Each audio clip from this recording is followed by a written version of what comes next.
The rate of a chemical reaction can also be affected by the concentration. So we're going to be exploring the concentration of vinegar added to make a volcano. So many of you may have seen this volcano reaction before. It combines baking soda with an acid like vinegar.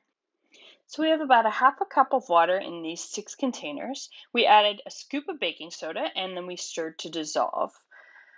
We are now adding about 1 milliliter of vinegar on the first jar on the left. We'll add 10 milliliters to the second, 50 milliliters to the third, 100 milliliters to the fourth, and 200 milliliters to the fifth. And you can see from the rate of bubble formation that we do have a difference in the rate of reaction.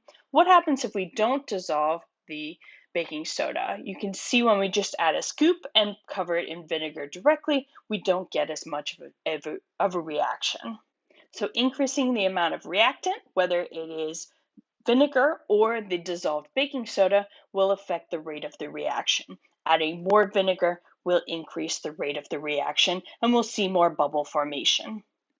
In this next reaction, this is something you may not try at home. We're going to be observing the rate of an equilibrium reaction and breaking it to form a dark blue complex. So this is called the iodine clock reaction. Initially, when you mix these components, they are colorless, but eventually all of one of the reagents reacts, and then we see the dark blue complex forming from the reaction with starch and iodine.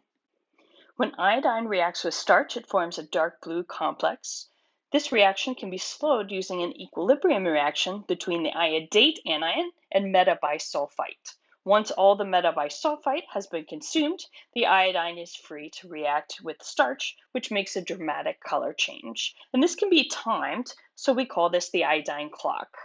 If we increase the concentration of the reactant iodate, like in the middle reaction, the clock speeds up.